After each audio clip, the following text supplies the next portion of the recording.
सभी श्रोताओं और दर्शकों को मैं बता दूं कि इस वक्त मैं एक ऐसे महाविद्यालय में खड़ा हूं, कॉलेज में, जहां क्लासरूम तो है लेकिन पढ़ाई नहीं होती।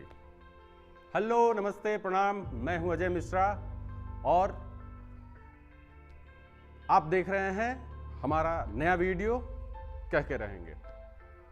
दोस्तों, हम खड़े हैं बक्सर के एक ऐसे आयुर्वेदिक चिकित्सकीय महाविद्यालय में जिसे कभी बिहार के आयुर्वेद का एम्स कहा जाता था। बहुत बड़ी उपाधि है। एम्स कहना, किसी महाविद्यालय को, चिकित्सकीय महाविद्यालय को एम्स कहना अपने आप में बहुत बड़ी उपाधि है। खैर, 1972 में सिद्धनाथ तिवारी जी ने अपने दो साथियों के साथ मिलकर इस चिकित्सकीय आयुर्वेदिक चिकित्सकीय महाविद्यालय की नींव रखी थी। ये है स्थित बक्सर में, अहिरौली गांव के बगल में। 1974 में बिहार सरकार ने इसको मान्यता दे दी। 1985 में बिहार के मुख्यमंत्री विंदेश्वरी दुबे जी ने इसका उद्घाटन किया और इसका पूर्णतः सरकारीकरण कर दिया गया।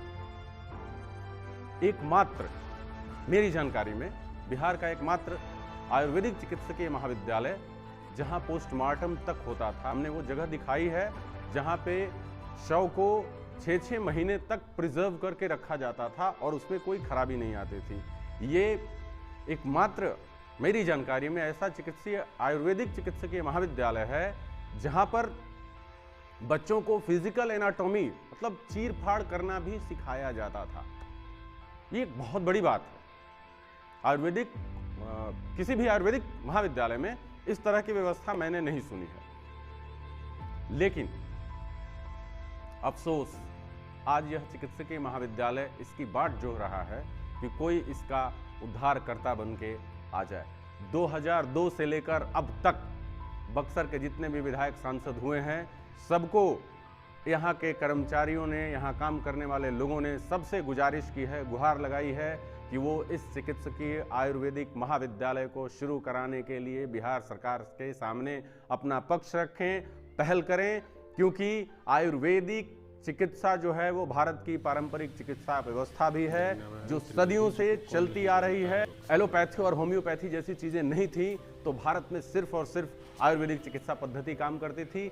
लेकिन आयुर्वेदिक चिकित्सा पद्धति, या यूं कहिए कि भारतीय पुरातन संस्कृति परंपरा पर आधारित जो आयुर्वेद का चिकित्सा का जो ज्ञान है, उसको बक्सर की इस भूमि पर कहीं ना कहीं नष्ट किया जा रहा है। 2003 के बाद यहाँ पर एडमिशन्स नहीं हुए हैं, पढ़ाई नहीं हो रही हैं, कक्षाएं नहीं चल रही हैं और ये आयुर्वेदिक चिकित्सकीय महाविद्यालय अपने दुर्दिन पर आंसू बहा रहा है। मेरी गुजारिश बक्सर के सुधी जनता से, जो लोग भी इस वीडियो को देख रहे हैं, सुन रहे हैं, उनसे कि अगर आप किसी शैक्षणिक संस्था को बचाते हैं तो यकीन मानिए आप एक परंपरा को बचाते हैं। अगर आप किसी शैक्षणिक संस्था को बचाते हैं तो आप चरित्र का एक बहुत बड़ा, संस्कारों की एक बहुत बड़ी परंपरा को बचा रहे हैं। मैं आपसे गुजारिश करूंगा कि आप सभी बक्सर की सारी जनता अपने जनप्रतिनिधियों से ये गुजारिश कीजिए कि वो इस आयुर्वेदिक चिकित्सकीय महाविद्यालय को पुनः शुरू करवाएं और सरकार पर इस बात के लिए दबाव बनाएं कि सरकार इसको फिर से शुरू करे। अभी हम जहां खड़े हैं, आप देख रहे होंगे एक नाम लिखा हुआ है, अवधेश नारायण सिंह, जो बिहार विधान परिषद के सभापति हैं। वो यहाँ आए थे हमारे बगल में जो भगवान धन्वंतरी की मूर्ति बनी हुई है उसका अनावरण करने के लिए। सोचिए, बिहार विधान परिषद के सभापति महोदय इस कॉलेज में आते हैं, यहाँ पर भगवान धन्वंतरी की मूर्ति का अनावरण तो करते हैं, लेकिन इस बात की जहमत नहीं उठाते हैं कि सरकार तक ये बात पहुंचाई जाए कि यह जो भारतीय पुरातन परंपरा आयुर्वेदिक चिकित्सा पद्धति से बना हुआ आयुर्वेदिक चिकित्सकीय महाविद्यालय है, इसको पुनः शुरू करने के लिए सरकार प्रयास करे। तब तक आप हमारे इस वीडियो को देखिए, लाइक कीजिए, शेयर कीजिए और जितना हो सके अन्य लोगों तक पहुंचाइए।